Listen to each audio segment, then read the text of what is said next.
Shalom kekasih Tuhan. Haleluya, kita boleh bertemu kembali di channel Elim TV. Hari ini, saudaraku, ada satu kisah 2000 tahun yang lalu. Di suatu pagi, ada seorang nelayan yang berasal dari kampung bernama Kapernaum. Kampung itu berada di tepi Danau Galilea. Tahu, nama nelayan itu adalah Simon Petrus. Sudah, pagi itu Simon bersama dengan Andreas saudaranya sedang membersihkan, sedang mencuci jala yang telah dipergunakan sepanjang malam untuk mencari ikan. Namun tahukah saudara, mungkin kalau kita hari itu ada di antara mereka, dekat dengan mereka, mungkin saya atau saudara akan melihat ekspresi wajah mungkin yang lunglai atau sedikit tidak bergairah karena ada perasaan kecewa, gundah, putus asa yang bercampur aduk dalam hati mereka. Bagaimana tidak? Karena sepanjang malam mereka bekerja, berusaha menangkap ikan. Namun hasilnya nihil.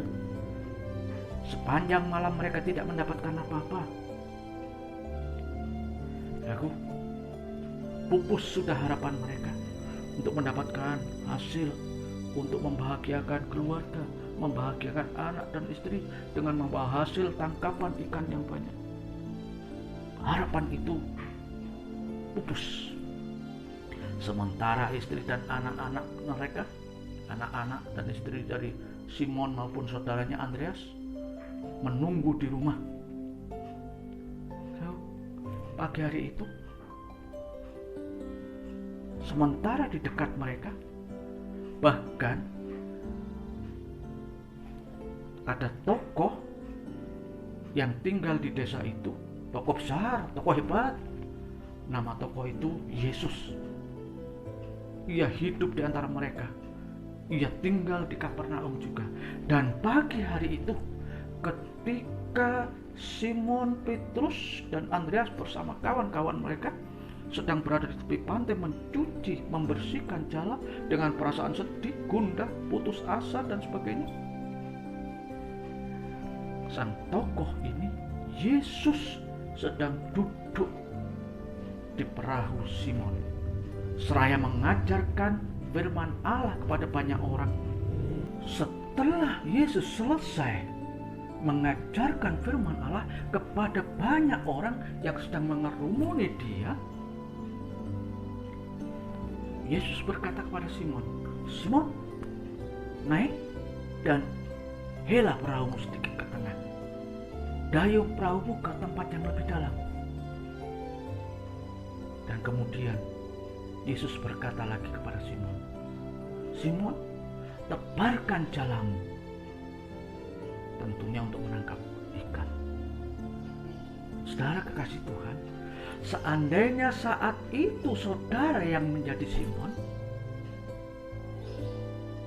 apa jawaban saudara? Dan bagaimana respon saudara kepada Yesus yang saat itu menyuruh agar menebarkan jala?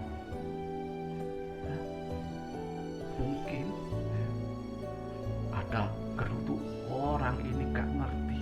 Karena memang yang nelayan itu Simon, sedangkan Yesus secara manusia dia anak tukang kayu.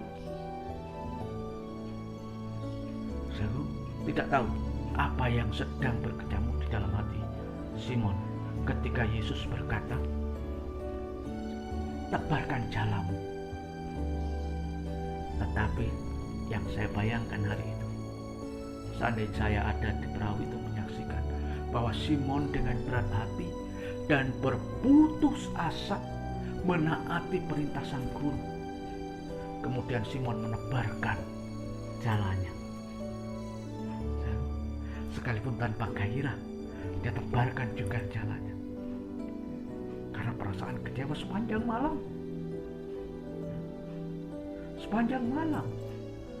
Mereka sudah melakukan pekerjaan itu tapi tidak ada hasil apapun. Tetapi ketika waktu itu dengan lunglai, dengan kecewa, tapi dia berusaha menaati gurunya, dia lemparkan juga jalannya. Dan sudah tahu, ketika ditariknya jala itu, wah, hasilnya luar biasa. Lalu Alkitab mengajarkan, Injil Lukas pasal 5 ayat 1 sampai yang ke-7 mengajarkan bahwa ketika dia dengan taat, Simon bersama saudaranya waktu itu Andreas menarik jala, ternyata jalanya penuh dengan ikan. Kemudian Simon memanggil temannya yang sedang berada di pantai waktu itu, yaitu Yohanes dan Yakobus. Alkitab katakan, saudara, hasilnya 2 perahu mereka hampir penuh dan dikatakan Alkitab bahkan hampir tenggelam. Mari perhatikan kehidupan di sekitar kita saat ini, bahkan kehidupan kita sendiri, yaitu kehidupan saudara dan kehidupan saya. Sejak terjadinya pandemi COVID-19 yang sudah berlangsung sekitar 7-8 bulan, terhitung sejak bulan Maret silam, banyak dampak yang ditimbulkan oleh pandemi COVID-19, baik secara fisik maupun secara material. Secara fisik, banyak terjadi korban jiwa yang meninggal. Dalam hal materi, banyak kerugian secara ekonomi yang terjadi. Bahkan sudah tahu, hari ini sedang terjadi resesi ekonomi. Tidak sedikit usaha yang gulung tikar dan bahkan bangkrut, sehingga berdampak di sana sini terjadi PHK. Kemudian banyak orang yang merasa gagal untuk meraih impian ataupun harapannya, dan kemudian berputus asa. Tidak bedanya dengan waktu itu ketika Petrus merasa gagal menangkap hasil karena sepanjang malam bekerja tidak mendapatkan apa-apa. Kekasih Tuhan, mungkin kita, saudara dan saya, termasuk orang yang terdampak oleh adanya pandemi COVID-19 itu, kemudian merasa kecewa, gundah, mungkin sedikit stres. Tapi saudaraku, stop. Jangan berputus asa. Jangan berputus asa. Karena ada Yesus yang sanggup menolong kita. Dia Sang Guru Agung itu bukan hanya mengajarkan firman Allah, tetapi dia sendiri adalah firman Allah yang nusul, yang turun menjadi manusia. Yohanes 1 ayat 14 katakan, firman itu telah menjadi manusia dan tinggal di tengah-tengah kita. Bahkan ayat 1 dari Yohanes 1 lebih jelas mengatakan bahwa Yesus sendiri adalah Allah. Oleh sebab itu, ketika Allah ada di tengah-tengah kita, dia akan bertindak seperti gembala.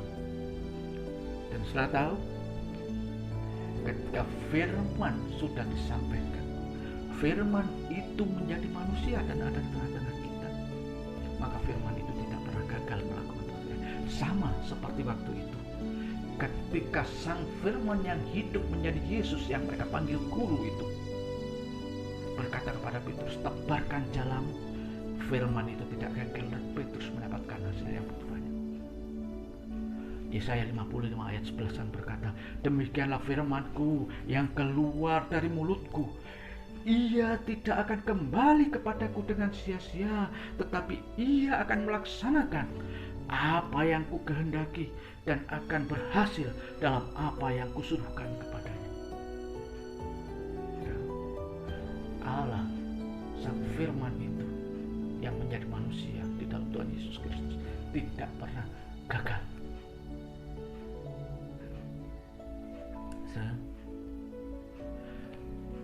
Saya teringat Raja Daud, atau kalau orang lain, orang banyak katakan Nabi Daud. Raja Daud, dia menggambarkan Allah itu sebagai gembala yang baik.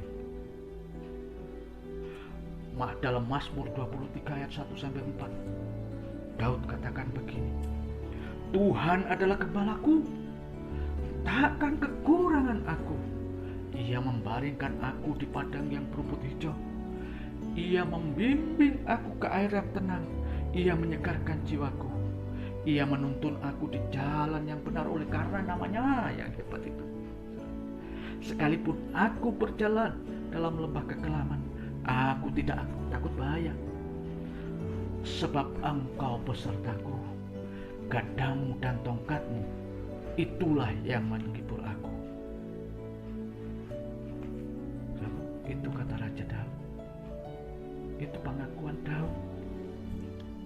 Selama Allah ada bersama dengan kita, Ia menjadi gembala yang tidak pernah membiarkan kita kekurangan. Yesus yang 2000 tahun waktu itu, 2000 tahun yang lalu, ada bersama dengan Petrus dan kawan-kawannya, melakukan mujizat yang luar biasa. Yesus yang kita percaya sekarang tetap sama. Dia tidak pernah berubah.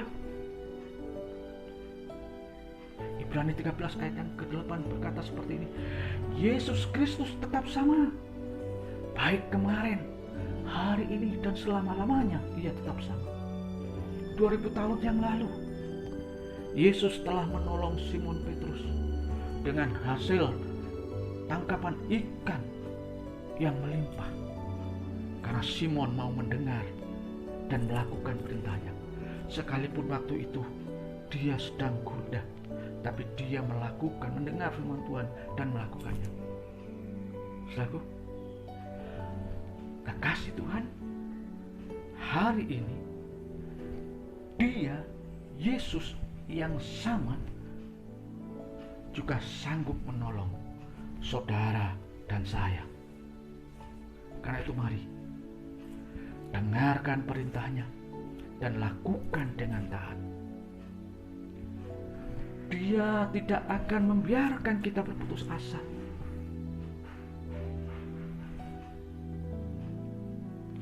Dia tidak akan membiarkan kita goyah. Kalau hari itu 2000 tahun yang lalu Dia menolong Simon dan kawan-kawannya, hari ini Dia pun sanggup dan mampu menolong kita. Oleh karena itu, saya mau katakan kepada saudara, saya mau katakan pada kita semua yang hari ini sedang menonton video ini, mari, jangan gundah. Adakah engkau gundah hari ini, saudaraku? Adakah hatimu kecewa? Adakah kamu merasakan stres atau berputus asa karena keadaanmu? Engkau di PHK, engkau bekerja tidak mendapatkan apa-apa. Stop, jangan berputus asa. Mari buka hati dan terima Dia, Yesus Kristus itu dalam hidup. Wahyu 3 ayat 20 berkata seperti ini. Yesus berkata seperti ini, lihat, aku berdiri di muka pintu dan mengetuk. Jikalau ada orang yang mendengar suaraku dan membukakan pintu, aku akan masuk mendapatkannya, dan aku makan bersama-sama dengan dia, dan ia bersama-sama dengan aku. Saudaraku, jika Yesus ada bersama dengan saudara, ada bersama dengan saya, ada bersama dengan kita semua,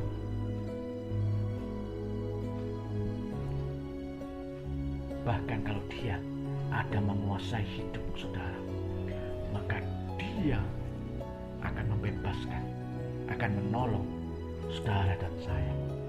Oleh karena itu sekali lagi saya mengajak, mari undang dia, Allah, Sang Firman yang nusul menjadi manusia itu. Undang dia dan terima dia masuk dalam hidupmu. Lalu, jika ada di antara saudara yang hari ini mau mengundang dia, mau menerima dia, Yesus Kristus dalam hidupmu, buka hati dan mari berdoa. Saya mau berdoa untuk saudara. Oleh karena itu, buka hati dan tutup mata saudara. Yakini Yesus ada bersama kita. Karena dia Allah, sekalipun dia Allah yang transenden, artinya Allah yang maha tinggi, tetapi dia juga Allah yang Immanuel, Allah yang ada bersama dengan kita. Oleh karena itu, buka hati dan mari saya mau berdoa untuk saudara. Tirukan saya berdoa. Tuhan Yesus, bersyukur hari ini sebab Engkau menyatakan kemuliaan dalam hidupku. Tuhan, Engkau mengampuniku, mengampuni dosaku, ampuni kesalahanku. Tuhan, Tuhan, ampuni keputusasaanku. Dan hari ini Tuhan Yesus, aku mau membuka hatiku, aku mengundang Engkau masuk dalam hidupku, menjadi penguasa dalam hidupku. Tuhan Yesus, mari Engkau menjadi juru selamatku, Engkau menolongku. Terima kasih Tuhan. Saudaraku, Yesus yang ada bersama dengan saudara, dia juga yang ada waktu itu bersama dengan Simon dan teman-temannya. Sekali lagi, mari stop, jangan berputus asa. Ada Yesus, ada Tuhan yang mau menolong kita. Haleluya. Tuhan memberkati.